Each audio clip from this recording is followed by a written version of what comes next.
It's Friday, November 11, 2022.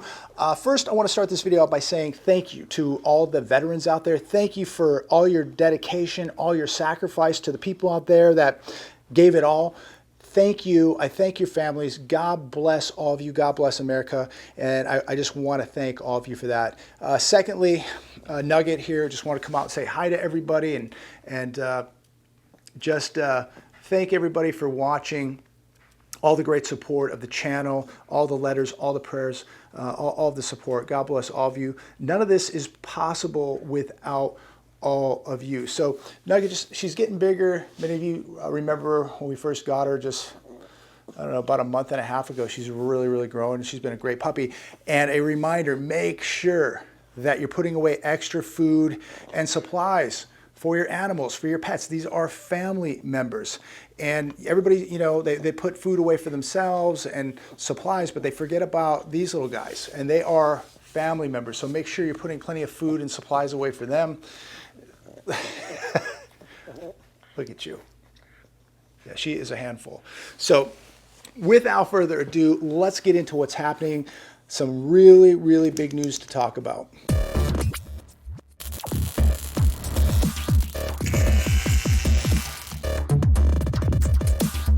So this morning, I'm going through some news, reading some articles, watching the financial channels, and there's a lot I want to share with you. And this first article coming from The Hedge, and it's all over the internet.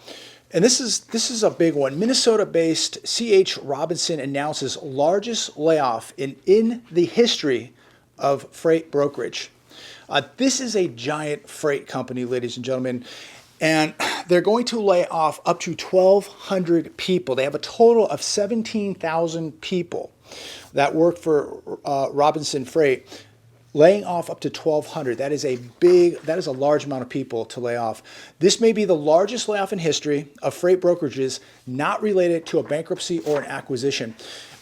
What it is related to is a failing, dying U.S. economy. And that is really unfortunate. And you think about the timing. We're seeing all these every day, all these layoffs. And here's another one. And it has to be the worst possible time as we're heading into Thanksgiving, heading into Christmas, the worst possible time to lose a job. And I read another article today on CNBC, and it's titled, "You've been laid off, now what? ? Here are 3 steps to take if you lose your job." You can check this article out, but we are seeing more of this daily now in the news, where, you know, what you can do if you lose a job, how to prepare to lose a job. They're just getting you ready for more layoffs. We're going to see a lot of people laid off from now throughout next year, in the next 12 months. It's going to be, I think, a really hard time for a lot of Americans and many who are not prepared. And if I can say one thing to all of you today as we head into the weekend, take the weekend to continue to prepare. You must have a cash reserve put away. Do everything to get your debts paid down. If you can't afford something right now, just get rid of it. If it's a car that the payment's killing you, try it and sell it and get rid of it. Don't purchase things now that require credit or debt. Pay off the debts as fast as you can and prepare. And hopefully, prayfully, you don't lose a job. But if you do, you want at least 6 months of reserves put away. That way, if something happens, you're not going to go into panic mode. What happens is when somebody gets laid off, loses their job, and they have no preparation, no cash reserve, lots of debt, they're in panic mode because they're in big trouble. Now, if you have 6 months put away, you can sit back and you can breathe a little bit. It's not going to be the end of the world. But if you have nothing and you lose your job tomorrow, it is the end of the world. You're in big, big trouble. So take the precautionary steps right now, because we're in a time now where nobody's safe. Anybody now can lose their job. And if you think that you can't and you're not preparing for it, you're going to be in big trouble if that day ever comes, and I pray that it doesn't. Another article today, crypto lender BlockFi suspends withdrawals in FTX contagion. Collapse of FTX has ensnarled BlockFi, a troubled digital asset lender. They've asked customers to refrain from depositing funds into their BlockFi wallets or interest accounts. So they don't want you to deposit money, and you can't get money out. In fact, they lent their depositor money out. They said that they had about $3.9 billion. That money's apparently gone now, and there's accusations that they lent the $3.9 billion out, and they are now tapped out. And so your money, if you're in this, if you're in BlockFi, your money could be gone, and more than likely it is gone. If it's in FTX, they just filed bankruptcy this morning, it is gone, and you're probably not going to get it back. Sam Bankman-Fried steps down as FTX CEO as his crypto exchange files for bankruptcy. Good luck getting your money back with that. Crypto peaked a year ago. Investors have lost more than $2 trillion since. This on CNBC this morning. Investors have lost more than $2 trillion since. A year after Bitcoin peaked at over $68,000, I believe it was over $69,000. It's now today, as I make this video, at $16.5 thousand. What happened to all these cryptos? What happened to all the NFTs? Nobody talks about it now. I pray to God that none of you used your home as an ATM and went out and bought this stuff. Absolute poison. And, you know, to me, when something is backed by nothing, when it is just digits on a screen, I've got to question it. And a lot of people said I didn't understand it, but what I did understand was what a Ponzi scheme is. And now we see all the athletes, all the celebrities, where'd they go? All disappeared. And many of them lost money, and many of them led people right to the slaughterhouse, and they've gotten wiped out too. And these people who borrowed money out of their homes or sold everything they had to jump into this, I think they're probably going to lose it all. And it just amazes me how gullible people are, the greed that we saw, how people were just gambling and speculating, trying to get rich, spending 18 hours a day in front of a screen watching the cryptos, watching it, hoping and praying that it was going to go up and they would make money in a day or 2 days. All this gambling, and most gamblers go broke, and we're going to see a lot of people go broke now. First came the crypto crash, now comes the tax man. This was in the Wall Street Journal today. People now are going to have to deal with the tax implications now of this crypto disaster. You know, and we were told in the beginning that, well, crypto's great because it's out of the system. Nobody knows what you're buying and selling, and you know, it wasn't taxable, it wasn't regulated, and then all of a sudden it was. And so how out of the system is it when the IRS is going to be looking for you now? So again, very, very dangerous stuff. Here's one from CNBC. Even with slower inflation, consumer sentiment weakened sharply in November, survey shows. University of Michigan survey of consumers posted at 54.7. That is down 8.7% from last month. That is an astronomical number. It says here, big ticket items, televisions, kitchen appliances, and motor vehicles. The index for that group fell 21%. It's going to be a very interesting Christmas, isn't it? I was at a mall yesterday, and it was completely dead.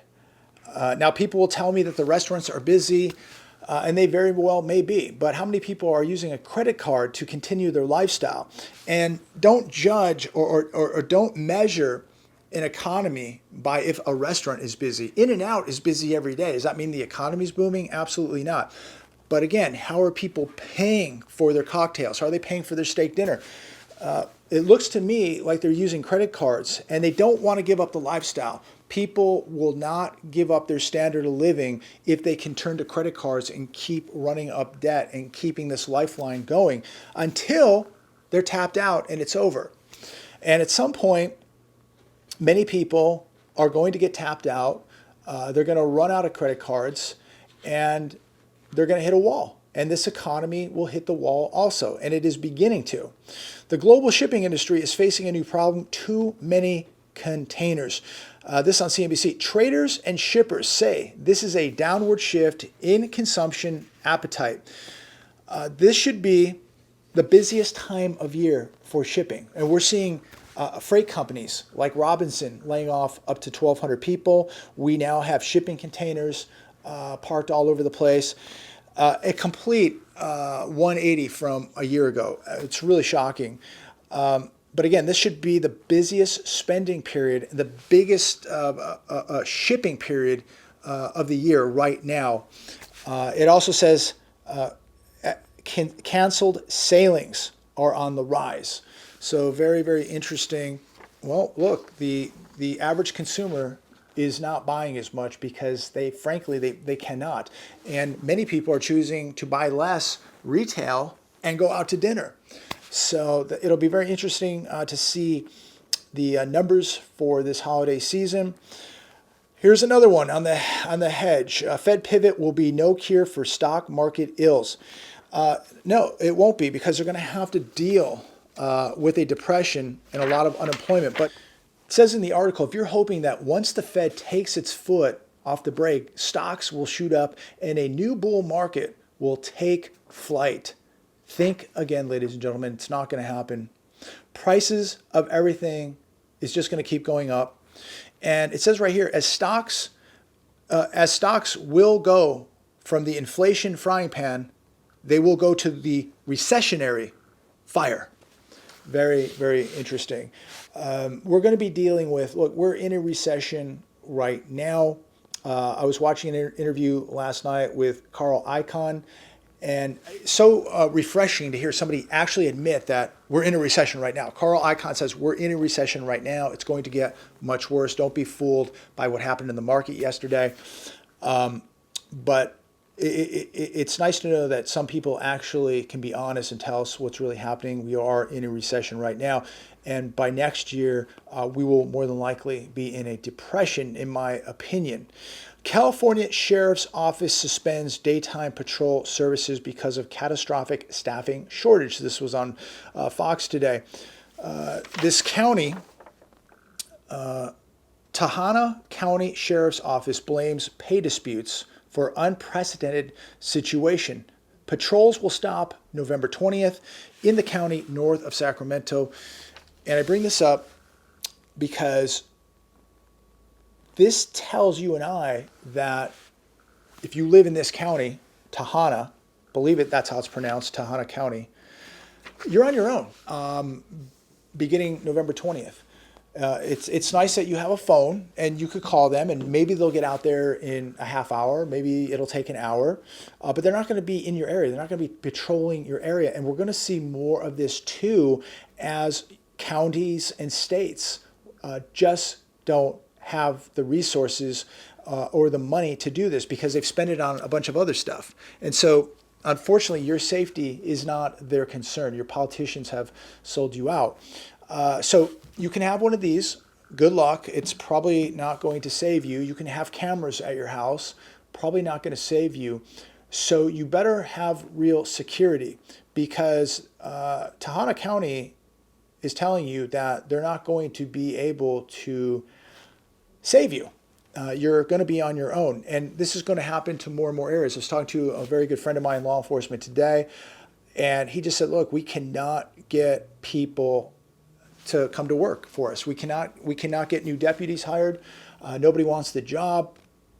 And we're having to work our present deputies that we have right now so many hours. They're extremely tired and worn out, and it's putting a lot of pressure, a lot of stress on the system.